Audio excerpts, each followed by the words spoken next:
ओम शांति प्यारी आत्माओं।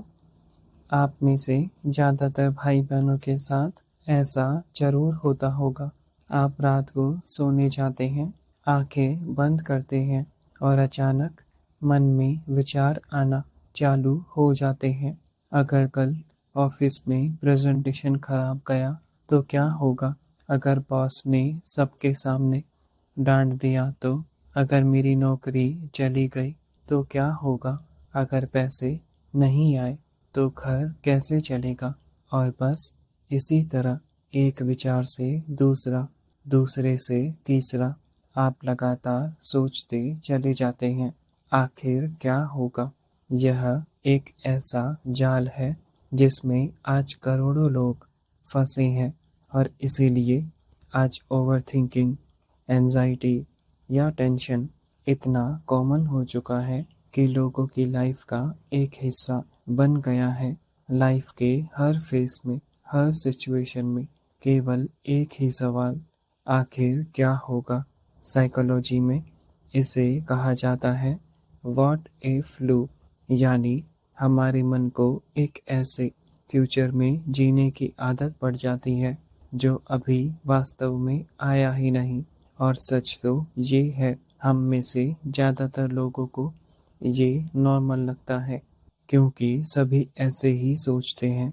और यही सबसे बड़ा धोखा है जो हमारा माइंड अक्सर हमें देता है।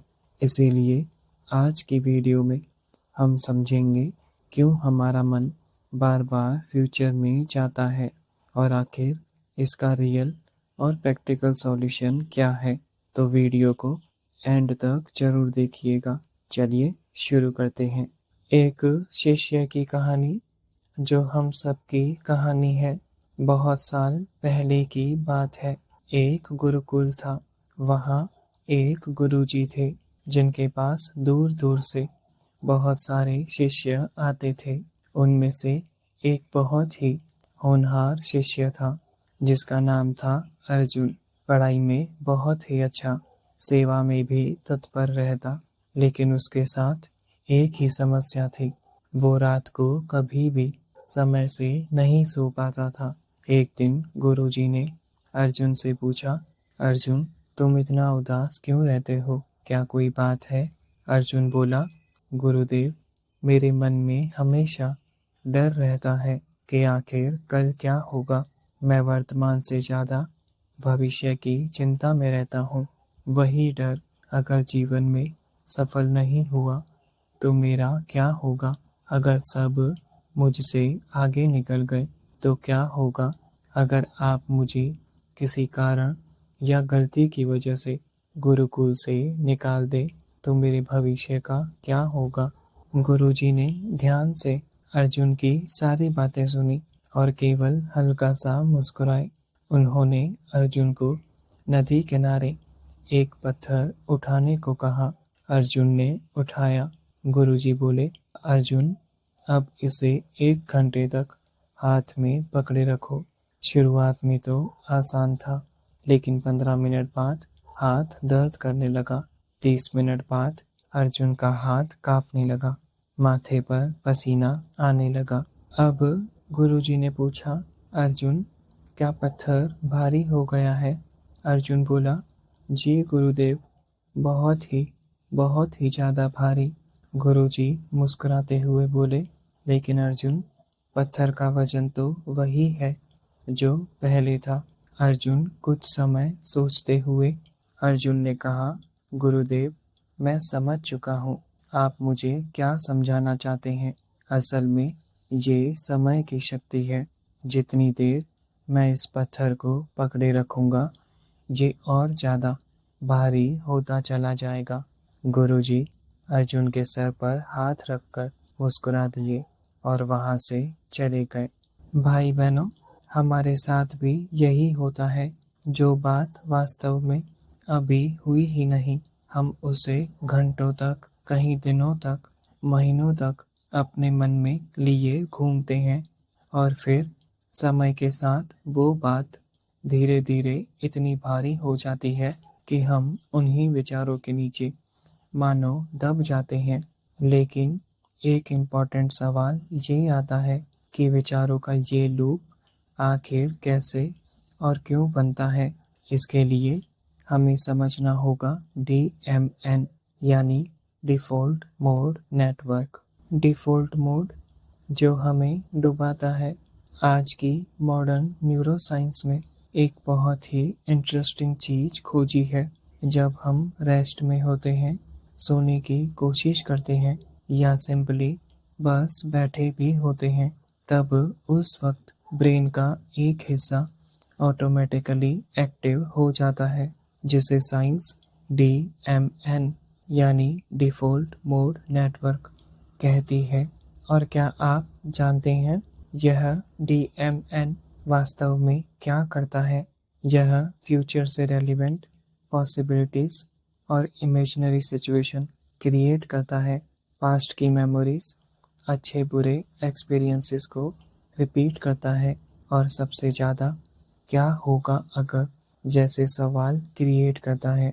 यानी जब आप फ्री बैठे हैं, तब उस समय भी आपका ब्रेन कंटिन्यूसली काम करता है और वो काम है फ्यूचर की पॉसिबिलिटीज़ के बारे में सोचना।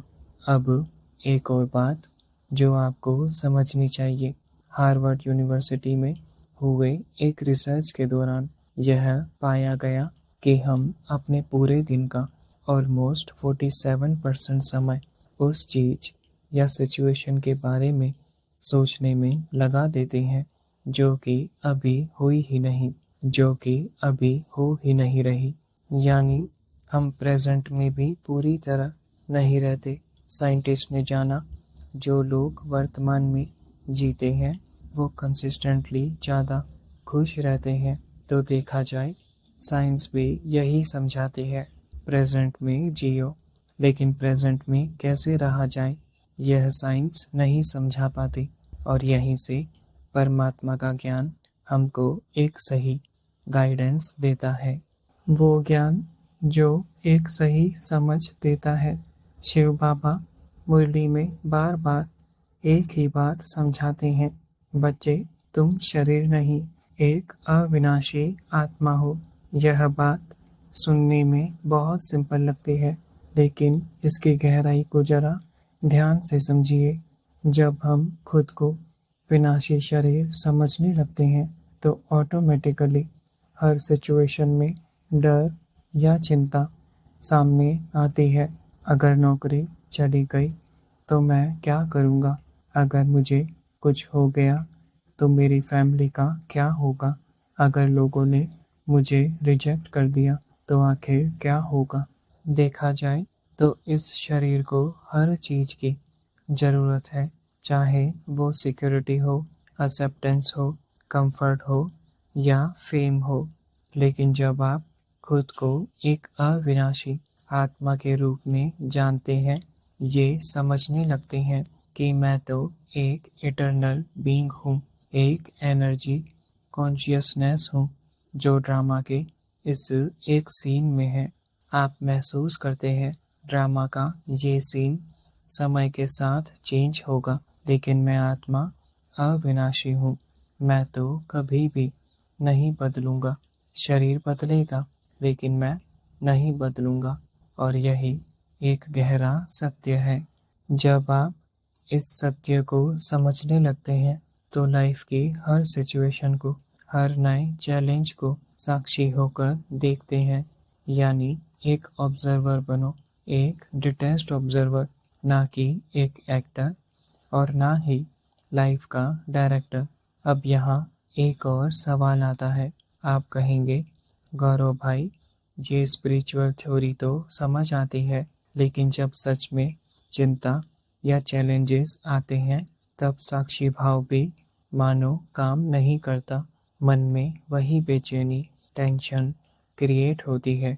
आखिर ऐसा क्यों होता है? तो भाई बहनों, इसका सीधा जवाब है प्रैक्टिस की कमी। आप साक्षी भाव में रहने की कोशिश करते हैं, लेकिन यहाँ कोशिश नहीं, एक सही प्रैक्टिस की ज़रूरत है। आइए समझते हैं वो सही प्रैक्टिस क्या है और कैसे करें। 3 प्रैक्टिकल स्टेप्स। पहला, बिना जज किए नोटिस करो। जब भी फ्यूचर की टेंशन मन में आने लगे, उससे जुड़ो मत और ना ही रोकने की कोशिश करो, क्योंकि जितना ज़्यादा आप किसी पर्टिकुलर विचार को दबाते हैं या रोकने की कोशिश करते हैं, वो उतना ही ज़्यादा वापस आता है। केवल नोटिस करो कि ये विचार आया है, यानी साक्षी होकर देखो। खुद से कहो, मैं यह विचार देख रहा हूँ जो बार बार मन में आ रहा है। यह विचार ना ही सत्य है और ना ही ये मेरी पहचान है। मैं पूरी तरह इन विचारों से अलग हूँ। दूसरा स्टेप, वर्तमान में कोई काम ढूंढो। जब भी मन भविष्य की चिंता में जाने लगे, उसे तुरंत कोई ऐसा कार्य दो जो आपके सेंसेस से जुड़ा हो। जैसे अपने दोनों हाथों को देखो, उन्हें फील करो, गहरी लंबी सांस लेना और उन्हें नोटिस करना। प्रकृति या खुली हवा में जाना, आसपास की चीज़ों को देखना।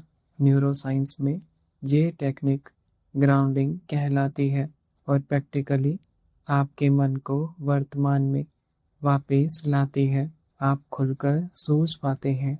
तीसरा स्टेप, ड्रामा की याद। प्यारी आत्माओं, यही सबसे पावरफुल स्टेप है और एक ऐसी सच्चाई जो आपको याद रखनी है। कोई भी चिंता मन को सताने लगे या क्या होगा, कैसे होगा जैसे सवाल आने लगे, तो तुरंत याद करें, यह अविनाशी ड्रामा कल्याणकारी है। यहाँ हर एक सीन ऑलरेडी रिकॉर्डेड है। Nothing new. शिव बाबा समझाते हैं, बच्चे, यह 84 जन्मों का ड्रामा है। इसमें जब जब जो होना है वो होकर रहेगा। आप आत्माएं एक एक्टर की तरह अपना रोल प्ले कर रही हैं। अब इसका मतलब ये नहीं कि हम पूरी तरह निष्क्रिय हो जाएं।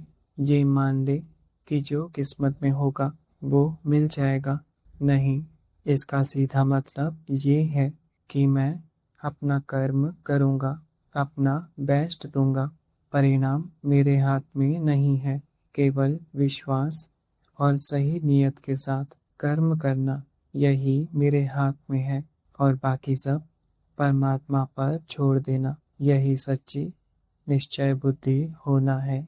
समरी, आज की जरूरी बातें याद रखें। पहला, आखिर क्या होगा। जैसे वेस्टफुल थॉट्स माइंड का डिफ़ॉल्ट मोड है। ये तब ऑटोमेटिकली एक्टिव होता है जब आप वर्तमान में नहीं होते। तब आपका माइंड आपको फ्यूचर की पॉसिबिलिटीज़ में ले जाता है।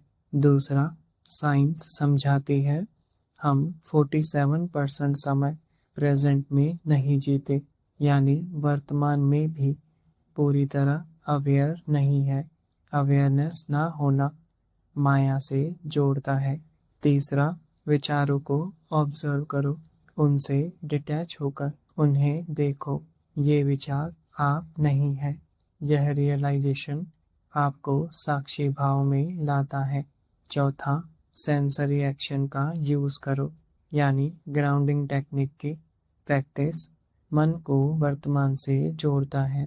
और सबसे जरूरी, निश्चय बुद्धि माना, अपना कर्म करना, अपना बेस्ट देना और बाकी परमात्मा पर छोड़ देना। क्या आपके साथ कभी ऐसा हुआ है, आप बिल्कुल शांत बैठे हैं और मन में विकार या नेगेटिव विचार आना चालू हो जाते हैं। आप चाह कर भी इनको नहीं रोक पाते, क्योंकि यही विकार सबसे पुराना है और सबसे शक्तिशाली भी।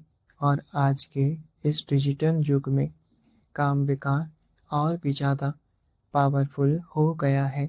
लेकिन परमात्मा के ज्ञान ने काम विकार से ऊपर उठने का एक रास्ता दिखाया है, जो जड़ पर काम करती है, यानी ना केवल इस जन्म के संस्कारों पर बल्कि सोल लेवल पर काम करती है। गहराई से समझने के लिए अगली वीडियो जरूर देखें। मैं आपसे वहीं मिलूंगा। ब्रह्मवाणी से आपका भाई गौरव। ओम शांति।